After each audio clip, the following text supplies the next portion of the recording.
Good morning everyone. Good morning. आवाज आ रही है क्या मेरी? Good morning ma'am. Good morning Lucky, Payal, Shilpa, Ravi, morning ma'am. Jagriti, good Kanishka, morning ma'am. Shilpa, Amit, Neetu. आवाज आ रही है बेटा? Yes ma'am. Yes ma'am. देखो हमने कल चैप्टर पूरा पढ़ लिया था। चैप्टर आई होप कि आपको समझ में आ गया है। Ma'am yes. मैम आप उस समाज भेजे थे, फिर रिपीट तो नहीं किया आप? क्या समाज मैम वो समाज समझ दोबारा ही नहीं पढ़ा आ रहा दूंगी, कुछ। मैं आपको दोबारा समझा के फिर सेंड कर दूंगी, ठीक है ना? Okay ma'am. उसको नोट्स मेरे को बनाने पड़ेंगे दूसरे इसके नोट्स, तो मैं आपको नोट्स बना के दोबारा समझा दूंगी, फिर सेंड कर दूंगी, ठीक है ना? Okay ma'am. ठीक है। अब हम आज करते हैं इस चैप्टर के क्वेश्चन आंसर जो हमने पढ़ा था कल। कौन सा? शिशु लालनम। चैप्टर सबको समझ में आ गया ना अच्छे से? यस 14 बच्चे ये क्या पिछली क्लास में भी इतने ही थे क्या?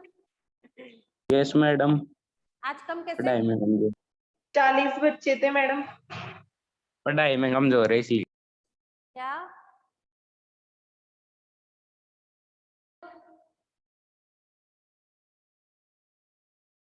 हाँ, पहला प्रश्न है अपना। पहला प्रश्न है कुशलव्यो कम उपसृते प्रणम्य च। लव कुश किसके पास जाते हैं और प्रणाम करते हैं? श्री राम के पास। देखो इसमें प्रश्न में क्या पूछा है? कम। ठीक है, प्रश्न में क्या पूछा है? कम। कौन सी विभक्ति का कौन सा वचन है?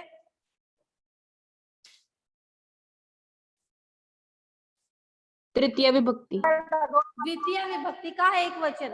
तो प्रश्न का जो उत्तर है वह भी आप द्वितीय एक वचन में दोगे तो क्या बनेगा?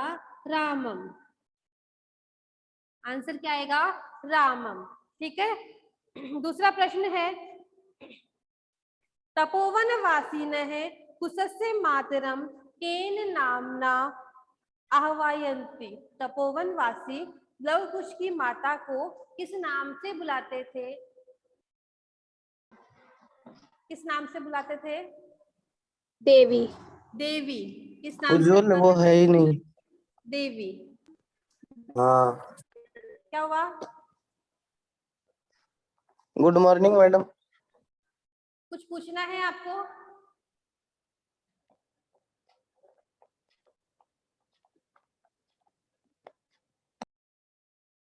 हाँ, तपोवनवासी देवी नाम से बुलाते थे। वयो अनुरोधात क लालनीय एव भवति।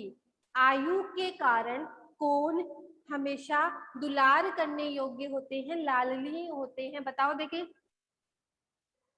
वयो अनुरोधात अपनी आयु के कारण कौन होते हैं? शिशु। तो शिशुजन। शिशुजन जो है वो अपनी आयु के कारण हमेशा लालनीय ही होते हैं। ठीक है। केन संबंधेन वाल्मीकि कुशलवयो गुरु। किस संबंध से वाल्मीकि लव कुश के गुरु थे? किस संबंध से? उपनयन उपदेशेन। क्या होगा? उपनयन उपदेशेन।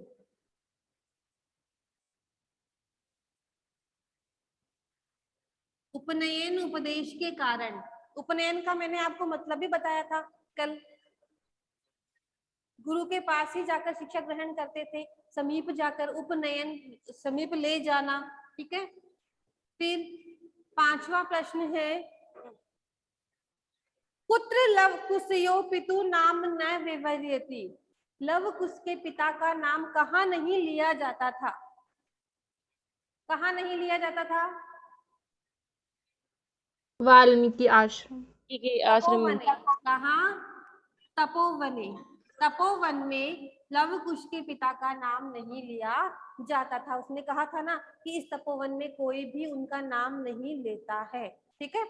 फिर आगे का प्रश्न है रामाय कुशलवयो कंठाश्लेषे स्पर्श की दृष्टि आसीत। राम के लिए लव कुश को गले लगाने का, कंठाश्लेष से गले लगाने का जो स्पर्श है वह कैसा था? कैसा था? बोलो, कैसा था? हृदय ग्राही। कैसा था? हृदय ग्राही। हृदय को छूने वाला उनका स्पर्श था। किसका? लव और कुश का। ठीक है। राम लव कुशो पुत्र उपवेशितुम कथितिम। राम लव कुश को कहाँ बैठने के लिए कहता है? राज सिंहासन पर। अपने सिंहासन पे। आसनार्थम। आसन के आगे आधे भाग पर, आसनार्थम, है ना। जो आसन था उनका, सिंहासन था, उसके आधे भाग पर बैठने के लिए कहते हैं। आगे है बाल भावात हिम करह पुत्र विराजते। बाल स्वभाव के कारण चंद्रमा कहाँ विराजमान होता है?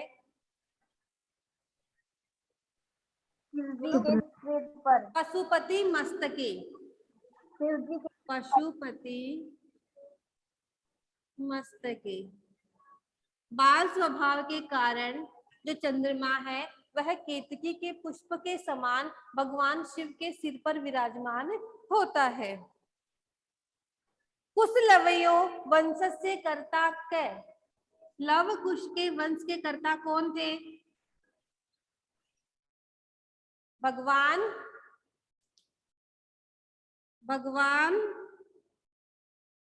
बोलो, भगवान राम। सहस्र दधीति। भगवान सूर्य वंश, सूर्य वंशी थे ना, तो वंश पूछा है। फिर है कुशलवयो मातरम वाल्मीकि के नामना आह्वयन्ति। कुशलव की माता को वाल्मीकि किस नाम से पुकारते थे? बताओ।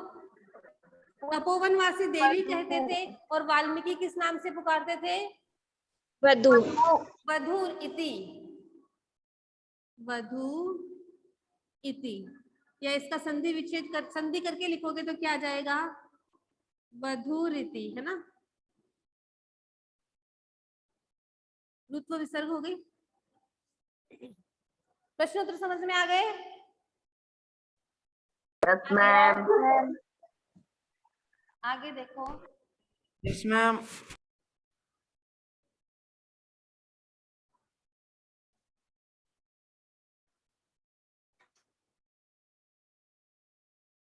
किसने, देखो इसमें कौन सी विभक्ति है आपको ये बताना है, और उस विभक्ति के होने का क्या कारण है कि यही विभक्ति होगी। देखो पहला है इसमें, प्रश्न 3 है, 3 का पहला। राम है कुशलवौ आसनार्थम उपवेशयति। आसनार्थम।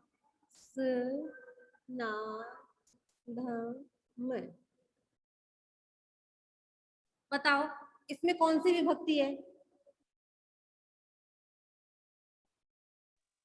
द्वितीय। द्वितीय। ठीक है, द्वितीय विभक्ति है इसमें। आसन के आधे भाग पर, आसन के आधे भाग पर, ठीक है। लेकिन में और पर में होती कौन सी विभक्ति है? में और पर में होती कौन सी विभक्ति है?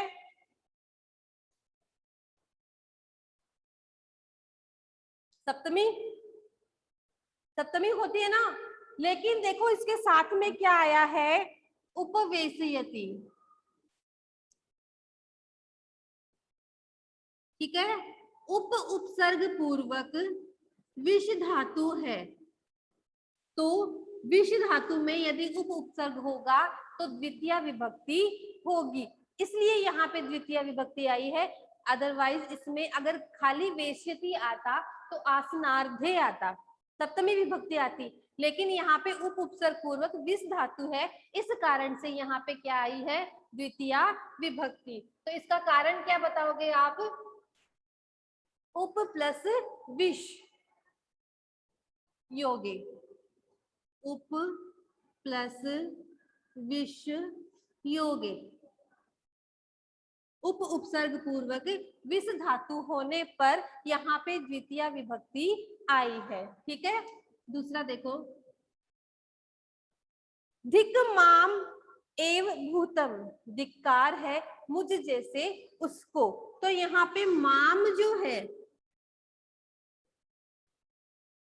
वहां कौन सी विभक्ति है, द्वितीया। द्वितीया है।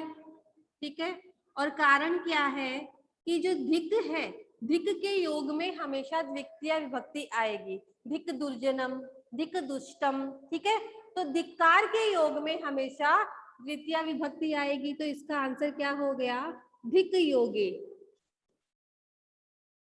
कारण क्या है इसका कि धिक के योग में हमेशा।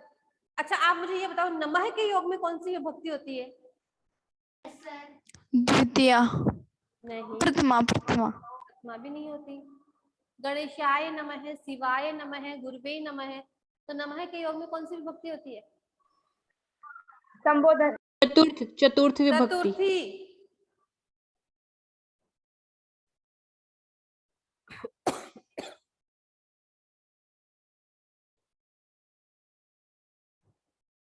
सह के योग में कौन सी विभक्ति होती है, सह के योग में प्रथमा। रामेण सह गच्छति, तृतीया। ये याद रखना, आगे बहुत काम आएंगे ये। देखो, उप उपसर्ग पूर्वक विष धातु के योग में द्वितीया, ठीक है, धिक के योग में द्वितीया, और एक्स्ट्रा बताया मैंने, सह के योग में तृतीया, नमः के योग में चतुर्थी, अभितः परितः के योग में द्वितीया। ठीक है ना। देखो फिर है अंकम अविहितम अध्यास्तुम सिंहासनम, तीसरा है सिंहासनम।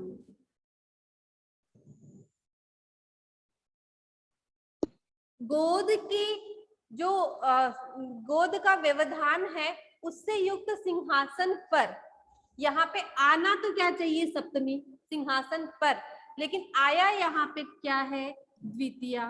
क्या आया है, द्वितीया। क्यों आया है, द्वितीया।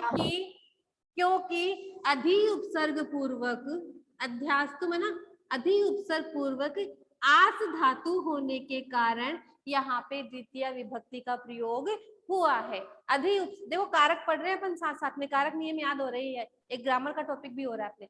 तो अधि उपसर्ग पूर्वक आस धातु होने पर हमेशा द्वितीय विभक्ति का प्रयोग होता है। ठीक है, अलम अति विस्तारेण, यहाँ पे जो अति विस्तारेण है, अति विस्तारेण,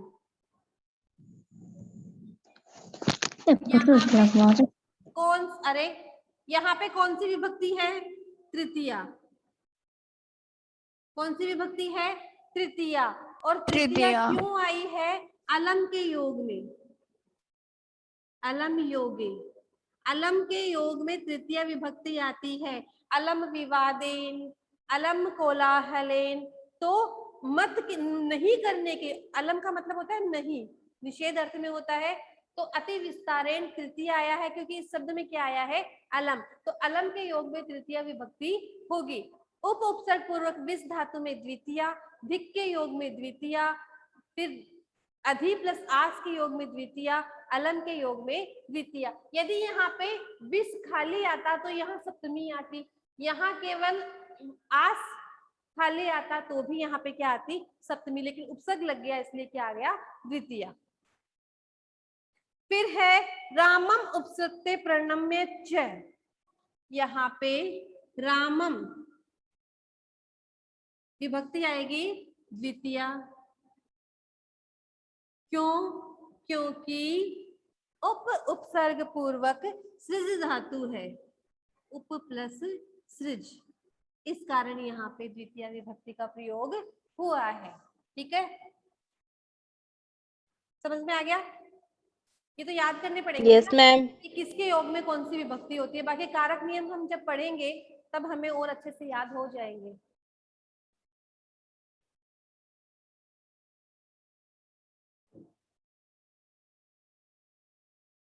ठीक है, आगे चले।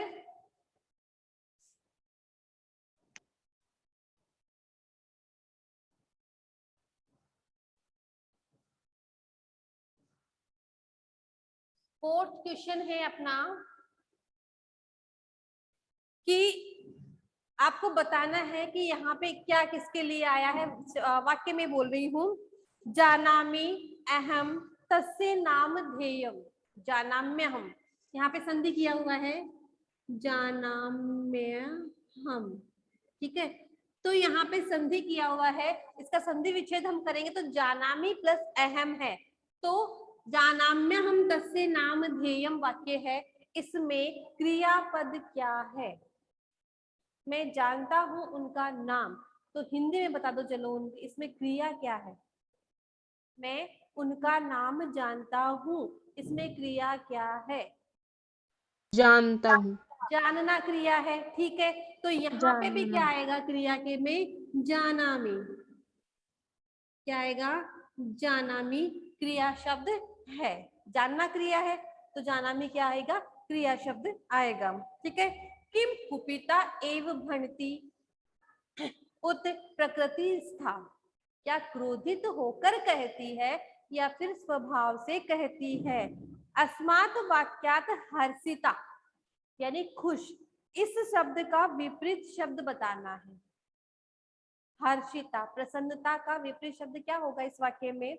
किम कुपिता एव भणति उत प्रकृति स्था। इसमें जो हर्षिता है उसका, हर्षिता किसी लड़की का नाम नहीं है, हर्षिता मतलब प्रसन्न होती हुई, तो इसका विलोम शब्द क्या होगा?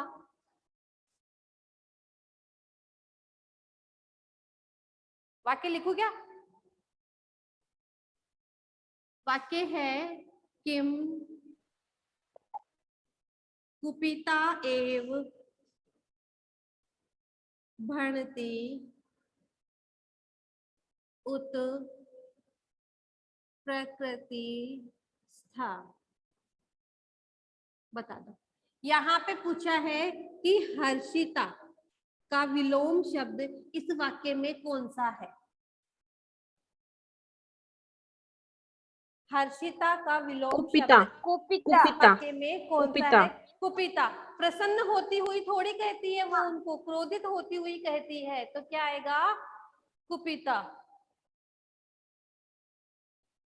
ठीक है, आगे देखो।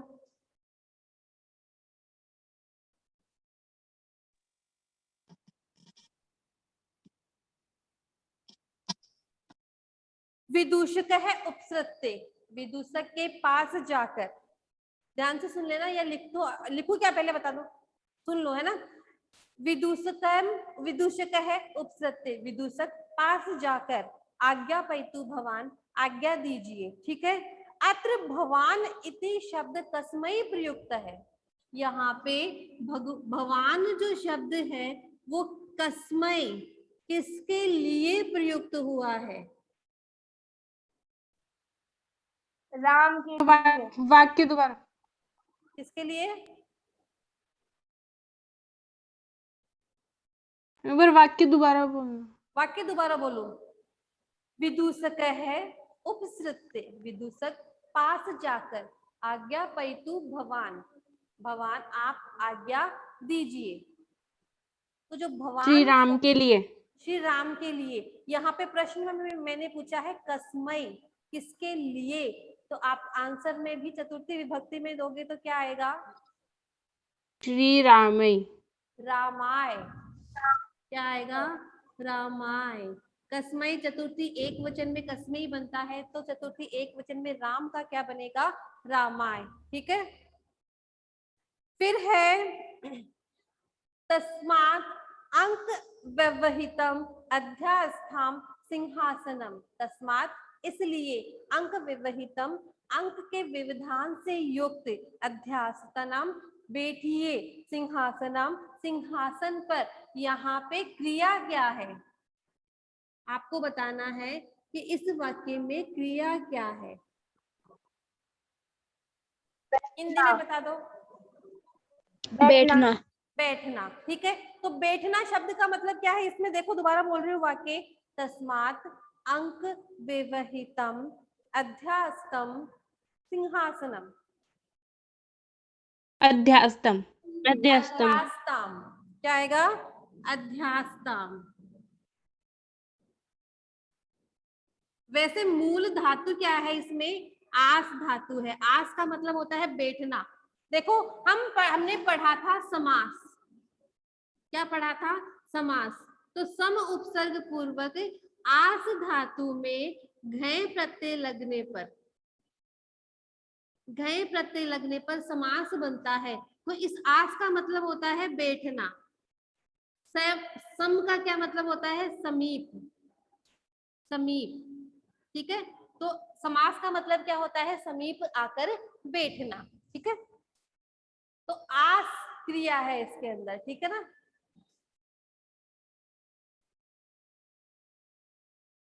आगे है वयस्तु न किंचित अंतरम। वयस्तु आयु में तो, न किंचित अंतरम कोई भी अंतर नहीं है।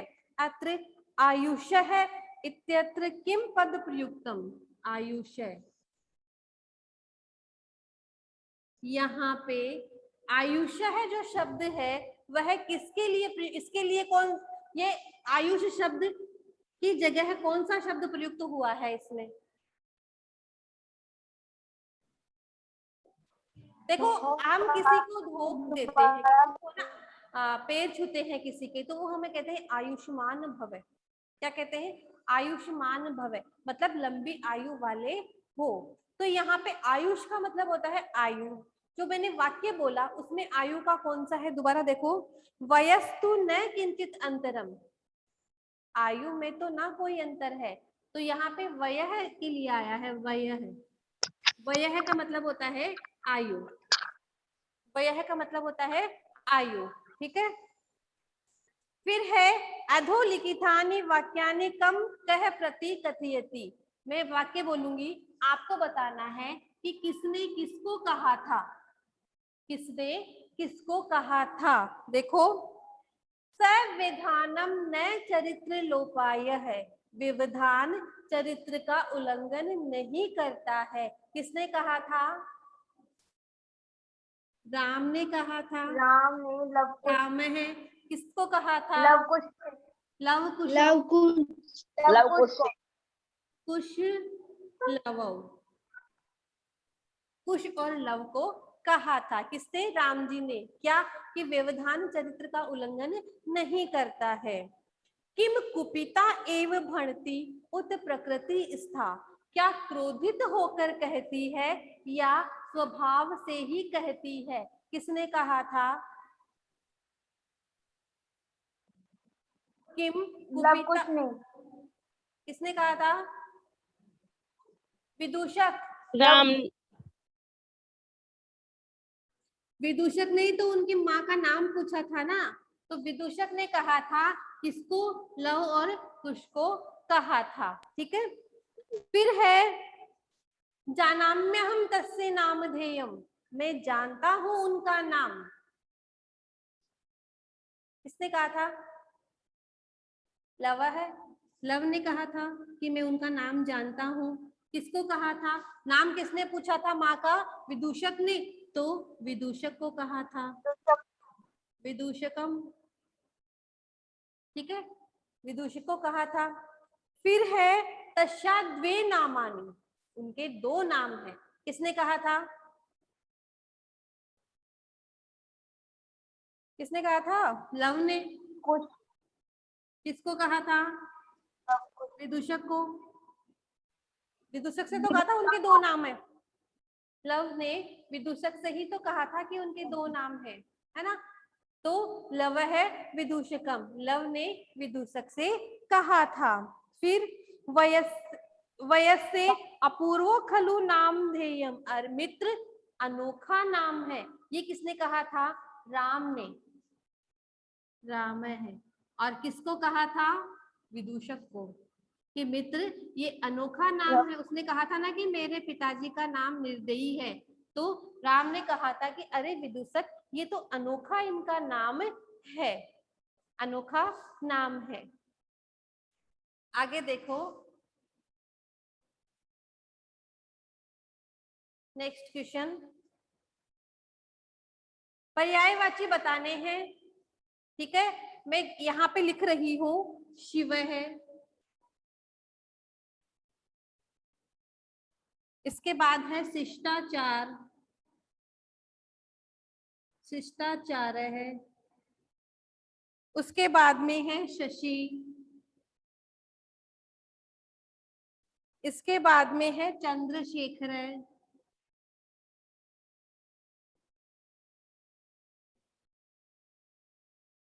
इसके बाद में है सुत है। क्या मतलब होता है सुत का, बोलो। इसके बाद में है इदानिम, इसके बाद में है अधुना। अधुना का क्या मतलब होता है, अब, अधुना। इसके बाद में है पुत्र है, पुत्र। इसके बाद में है सूर्य, सूर्य नाम है, ठीक है, सूरज, ठीक है। निशाकर, किसका पर्यायवाची है निशाकर, बताएगा कोई? सदाचार है, उसके बाद में है भानु। अब बताओ, इसमें से जो हिमकर है, हिमकर, उसके दो पर्यायवाची शब्द बताओ, इनमें से कौन से होंगे? हिमकर का मतलब होता है चंद्रमा, हिमकर का मतलब होता है चंद्रमा। क्या आएगा? निशाकर और शशि, शशि, शशि और निशाकर, ये चंद्रमा के पर्यायवाची हैं। फिर है संप्रति, संप्रति, संप्रति का मतलब होता है इस समय, अभी। तो इसके दो पर्यायवाची क्या होंगे? अधुना, इदानिम और अधुना। इदानिम अब, अधुना भी अब होता है, और संप्रति का मतलब भी अब होता है, ठीक है। फिर है समुदाचार, समुदाचार है, क्या होगा? शिष्टाचार और सदाचार, शिष्टाचार है और सदाचार है। फिर है पशुपति। आप बताओ पशुपति किसका पर्यायवाची है? शिव का, शिव का। तो इसमें शिव के दो नाम कौन से हैं? एक तो शिव है और एक निशाकर, सॉरी चंद्रशेखर है, चंद्रशेखर है। इसके बाद में है तनय, तनय का मतलब होता है पुत्र। तो यहाँ पे पुत्र के दो पर्यायवाची कौन से हैं? सुत है, एक तो पुत्र, सुत है और एक पुत्र, पुत्र है, सुत है और पुत्र है। फिर है सहस्त्र दधीति, सहस्त्र दीधित, बताओ। भानु, आएगा सहस्त्र दीधिता का मतलब क्या होता है? भानु सूर्य, और भानु सूर्य। और सूर्य। सूर्य। बाकी 2-3 प्रश्न और बच गए हैं अपने, कल करेंगे, ठीक है। ये जितने करवाए वो तो समझ में आ गए क्या? जितने करवाए वो समझ में आ गए क्या? Yes ma'am. यस मैम, कुछ पूछना है क्या? No ma'am.